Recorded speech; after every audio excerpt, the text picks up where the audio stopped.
afternoon, everybody. Welcome to Sunday afternoon with Atheist Republic Cape Town. So, very interestingly, in South Africa, we don't really have a problem with young Earth creationists and them trying to infiltrate every single aspect of our thinking.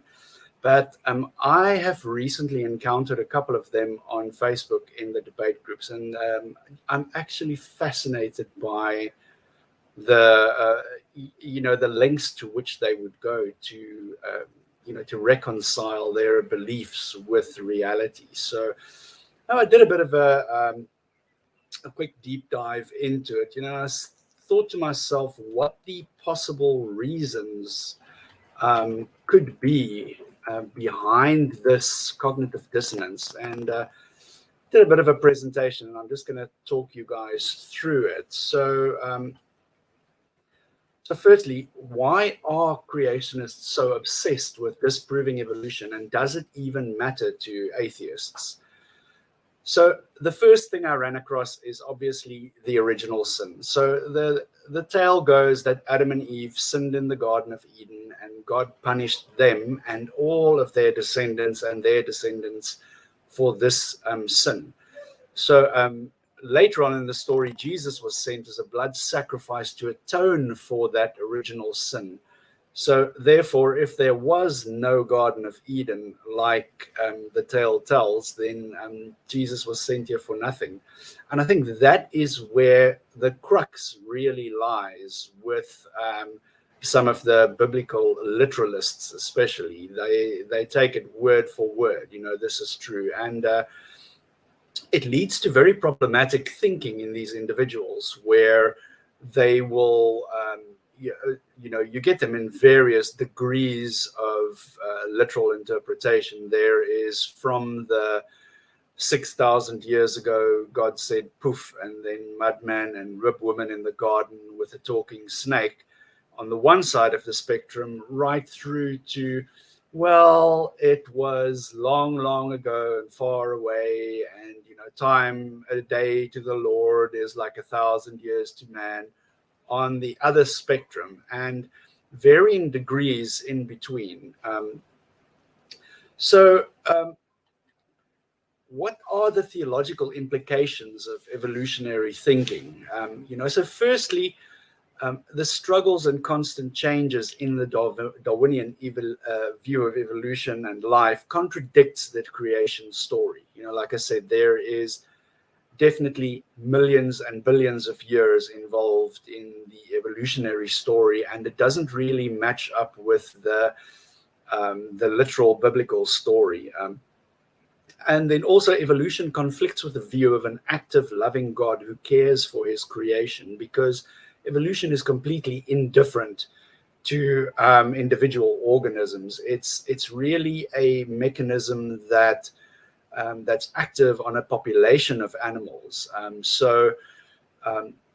Another objection is that some will argue that the view that more resilient animals survive and thrive is used by nefarious leaders, and they justify heinous crimes against humanity.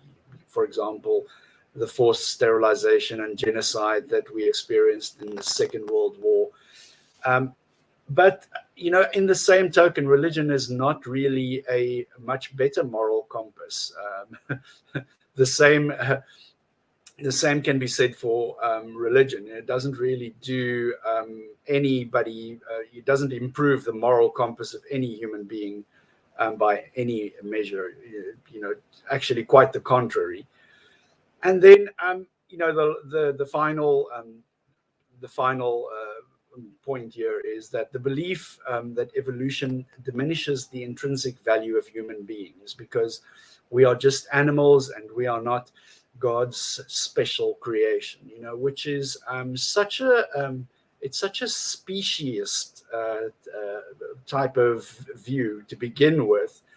And in my opinion, just the fact that we are part of the biological diversity of the planet is in itself an extremely valuable and intrinsic experience to human beings. there's no need to be singled out and considered special by the man in the sky in order for us to realize our intrinsic worth. Right. So this really came to the forefront in the beginning of the previous century, when there was this trial in America, Kitzmiller versus Dover, the Board of Education, and John Hort is actually, he is a religious person who testified at that particular trial, and I found this quote of his especially illuminating, where he says, obviously, an evolutionary understanding of life cannot be reconciled with a literal sense of the story of a primordial couple, Adam and Eve, rebelling against God in the Garden of Eden and passing down the consequences of their disobedience through our genetic history. The science of evolution cannot and should not be made to conform literally to the mythical biblical accounts and vice versa.